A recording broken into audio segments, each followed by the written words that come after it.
La noche del 19 de septiembre de 1961 parecía tranquila, demasiado tranquila para los estándares de la Ruta 3 en Nuevo Hampshire. El asfalto serpenteaba entre bosques espesos y montañas solitarias, apenas iluminado por la luna menguante que flotaba sobre el horizonte como un ojo cansado. El silencio estaba solo interrumpido por el motor del Chevrolet Bel Air y las ruedas que rozaban la carretera húmeda por el rocío. Betty se acomodó en el asiento del copiloto con una expresión inquieta. Había disfrutado de las vacaciones, pero ahora, de regreso a casa, sentía una presión en el pecho, una especie de presentimiento pegajoso que no lograba apartar. Verney, al volante, se inclinaba hacia adelante, concentrado, como si conducir de noche exigiera más que reflejos, exigiera un instinto de supervivencia. De pronto, Betty notó algo en el cielo. ¿Ves esa luz?, dijo, señalando con el dedo hacia la negrura. Una estrella, al principio. O eso parecía. Brillaba con una intensidad irregular, demasiado viva para un astro, demasiado errática para un avión. Durante algunos segundos no le dio importancia, pero el punto de luz comenzó a moverse, primero lentamente, luego con bruscos saltos imposibles. Se desplazaba, se detenía, ascendía y descendía como si jugara con las leyes de la física. Verney apretó el volante. Probablemente es un satélite, murmuró, aunque su tono carecía de convicción. Sacaron los binoculares. Betty los sostuvo primero, y lo que vio le heló la sangre. El objeto no solo se movía, giraba sobre sí mismo y lanzaba destellos que cambiaban de color, azulados, anaranjados, plateados. Una forma ovalada, quizá metálica, flotaba como si los esperara. En silencio, ambos siguieron conduciendo. El bosque se cerraba a ambos lados, los árboles altos parecían vigilar la carretera. A ratos, la luz desaparecía tras las montañas, pero siempre regresaba, siempre más cerca. Un juego de caza, pensó Betty, sin atreverse a decirlo en voz alta. Cuando pasaron por Groveton, la tensión se volvió insoportable. El objeto descendió en un arco perfecto y se posó sobre la cima del monte Cannon, quedándose inmóvil, girando con lentitud. Betty apretó la mano de Verney, quien apenas asintió. El hombre no creía en fantasías, pero la lógica se desmoronaba frente a lo que estaban presenciando. Entonces ocurrió lo inevitable. El objeto comenzó a descender hacia la carretera. No era ya una luz lejana, era una estructura definida, con ventanillas oscuras y un zumbido grave que vibraba en el aire. La luna se ocultó tras una nube, y por un instante la carretera quedó iluminada únicamente por esa presencia que los eclipsaba todo. Verney frenó de golpe. El motor quedó encendido, pero el coche se detuvo bruscamente. Su respiración se volvió pesada, y con un gesto automático, metió la mano en el bolsillo donde guardaba su pistola. No era un gesto de valentía, era puro instinto de animal acorralado. Betty, paralizada, observó cómo la silueta del objeto parecía abrirse, revelando paneles internos, sombras que se movían tras las ventanillas. El bosque cayó por completo, ni grillos ni viento. Solo el zumbido eléctrico y el palpitar del propio corazón. Fue en ese silencio sofocante cuando comprendieron que ya no estaban solos en la carretera. El objeto flotaba ahora a unos metros del Bel Air, como una enorme pupila mecánica vigilando cada movimiento. El resplandor no era uniforme. Destellos rojizos y azulados recorrían su contorno, como si la superficie se fracturara en fragmentos de luz. Verney, con los binoculares temblando en sus manos, los alzó hacia la nave. Lo que vio lo marcó para siempre. A través de las ventanillas oscuras distinguió figuras humanas, o casi humanas. Eran esbeltas, con cabezas desproporcionadas que parecían brillar bajo el reflejo metálico. No se movían al azar, cada uno de esos seres se inclinaba hacia adelante al unísono, como si todos obedecieran a un mismo pensamiento. La precisión de sus gestos era antinatural, carente de duda o espontaneidad. Verney sintió un frío punzante recorrerle la nuca. Fue entonces cuando la voz surgió, no desde afuera, sino desde dentro de su cráneo. «Quédate donde estás». No había sonido, no había aire vibrando, solo ese pensamiento ajeno incrustado en el suyo. Tragó saliva, retrocedió un paso, y el instinto tomó el control, dejó caer los binoculares y corrió hacia el coche, gritando con un tono quebrado que asustó incluso a Betty. «Nos van a capturar, Betty. Nos van a llevar». La reacción fue inmediata. Del objeto surgieron dos extensiones que parecían aletas o alas, y de su base brotó una estructura que descendía lentamente, como una compuerta abierta hacia el vacío.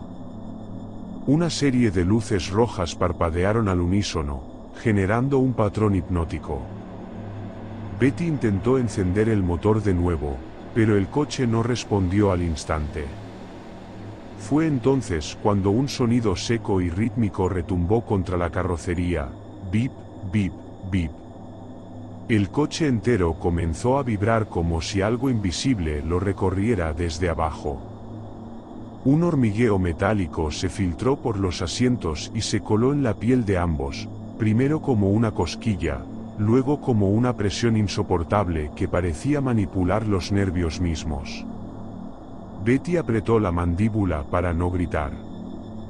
Su vista se nubló y las formas del bosque se disolvieron en un manto de sombras. El aire se espesó, y de pronto, el tiempo dejó de tener sentido. Los segundos se estiraban, se encogían, hasta que ya no hubo segundos. Solo un vacío. Un último recuerdo antes del apagón, el rostro de Verney vuelto hacia ella, pálido, con la boca abierta como si quisiera decir algo, pero no pudo. El mundo se desmoronó en un zumbido grave y después, nada. Cuando abrieron los ojos, el coche ya no estaba en el mismo punto de la carretera. Y ni uno ni otro sabía cuánto tiempo había pasado. El amanecer llegó como un despertar artificial, casi cruel. Betty y Verney abrieron los ojos dentro de su casa, sin recordar cómo habían llegado allí. La cafetera aún estaba fría, el reloj del salón marcaba una hora imposible. Afuera, el viento de septiembre azotaba los árboles, pero en el interior reinaba un silencio espeso, el tipo de silencio que parece ocultar un secreto. Fue entonces cuando notaron las primeras anomalías. El vestido de Betty estaba rasgado en los bordes, con manchas de un color rosado extraño, como si algún polvo químico se hubiera impregnado en la tela. Cuando intentó lavarlo, las marcas no desaparecieron del todo. Verney miró sus propios zapatos y descubrió que estaban raspados en los bordes, como si hubiera caminado a la fuerza sobre un terreno rocoso que él no recordaba. Ambos relojes de pulsera estaban detenidos en la misma hora exacta, como si el tiempo mismo hubiera decidido congelarse para ellos. La carretera, el objeto, las luces, recordaban fragmentos. Pero había un vacío de casi 2 horas perdidas que ninguno podía explicar. Cuando intentaban reconstruir la noche, sus mentes se estrellaban contra un muro invisible. En los días siguientes, Betty comenzó a soñar. No eran sueños comunes, sino escenas vívidas, dolorosamente reales. En ellos, ella y Verney caminaban por un sendero oscuro escoltados por figuras bajas y delgadas. El aire estaba helado, y cada paso parecía arrastrarlos hacia una estructura metálica que latía con luz propia. Dentro, esos seres la separaban de Verney, colocándola en una sala blanca donde la luz no provenía de lámparas, sino de las paredes mismas. Una mesa metálica la esperaba como un altar quirúrgico. Despertaba siempre jadeando, con la sensación de que algo había penetrado en su piel, en sus pensamientos. A veces, despertaba gritando el nombre de Verney, convencida de que aún lo tenían con ellos. Verney, por su parte, evitaba hablar de ello. Guardaba un miedo seco en el pecho, como si al pronunciar lo ocurrido le diera más poder. Pero el insomnio lo devoraba. Se despertaba empapado en sudor, convencido de escuchar el mismo zumbido grave que había sentido en la carretera. A veces, juraba ver desde la ventana un destello blanco entre los árboles. Cuando buscaron ayuda, la respuesta oficial fue fría. La Fuerza Aérea notó el caso y lo desestimó, sugiriendo que quizá lo que vieron fue el planeta Júpiter, confundido con un ovni.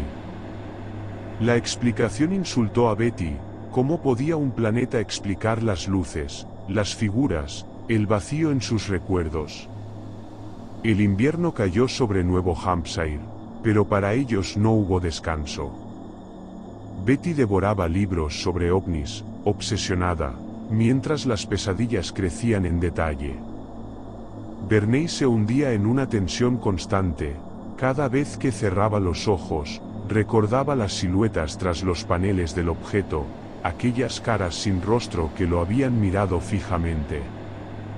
Lo que ambos no sabían era que su búsqueda de respuestas no los llevaría a la calma, sino a abrir un recuerdo mucho más aterrador.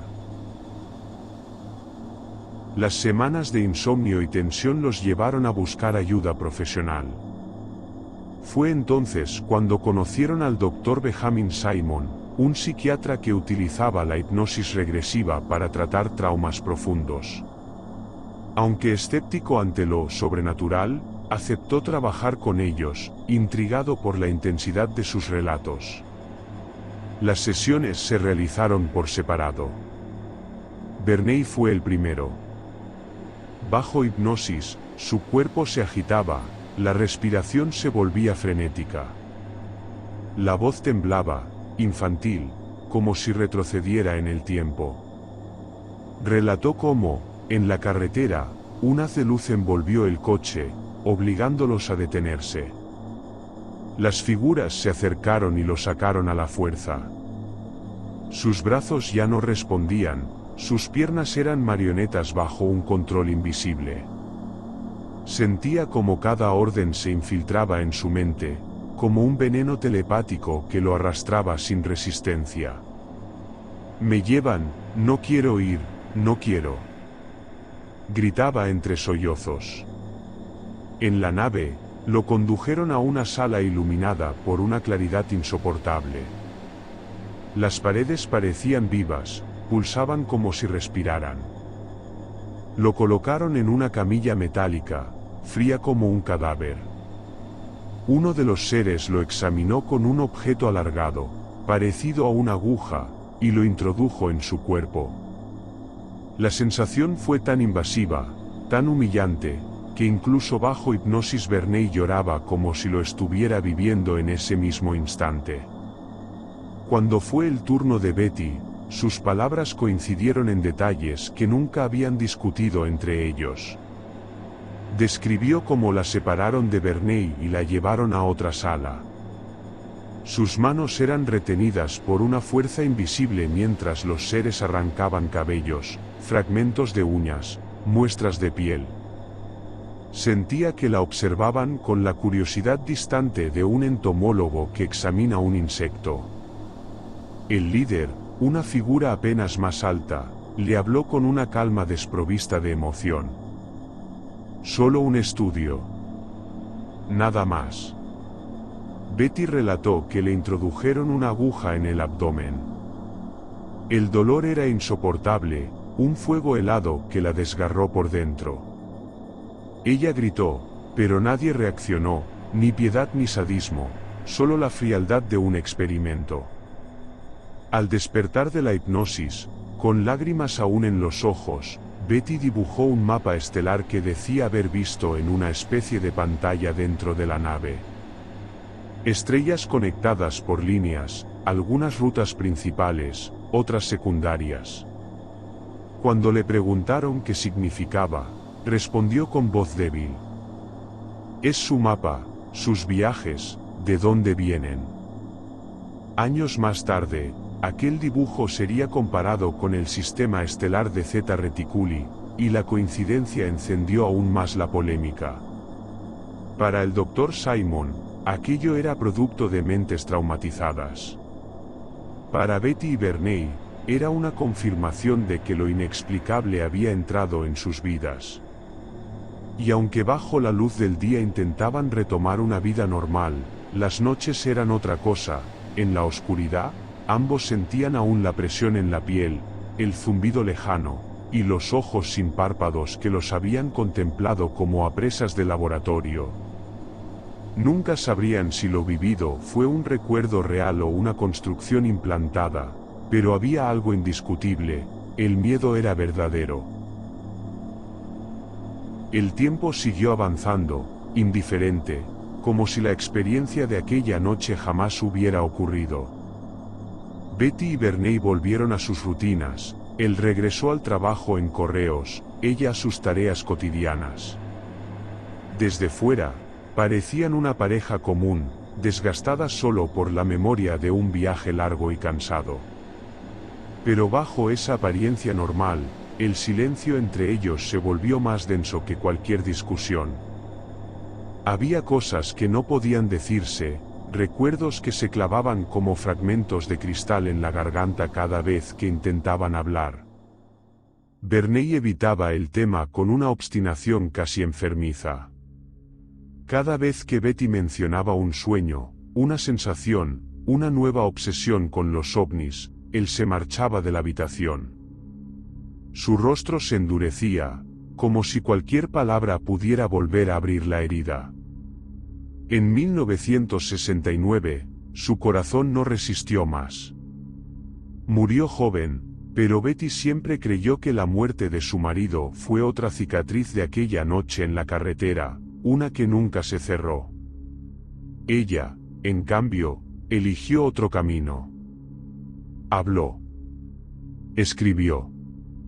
Dibujó.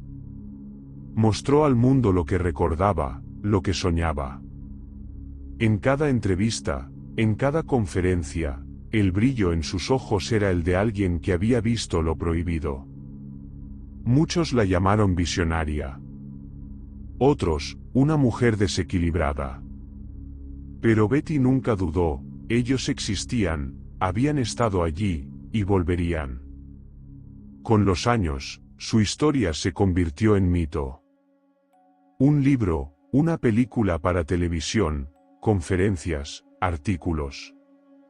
Pero lo que el público conocía era apenas una sombra estilizada de lo que de verdad habían sentido: el frío en la piel, la parálisis, el zumbido que todavía retumbaba en sus huesos. En las últimas décadas de su vida, Betty aseguraba que aún veía luces en el cielo. Que algunas noches, al asomarse a la ventana, distinguía destellos que la observaban desde la distancia.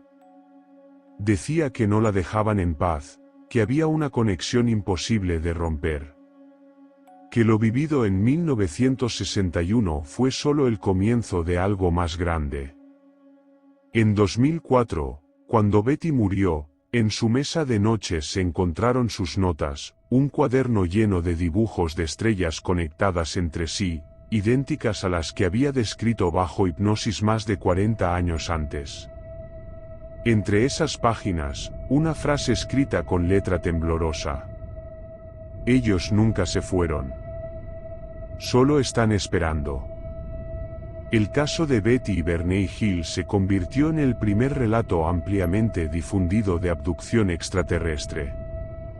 Lo que vivieron aquella noche, ya fuese real o producto de la mente, cambió para siempre no solo sus vidas, sino la forma en que el mundo miraba al cielo.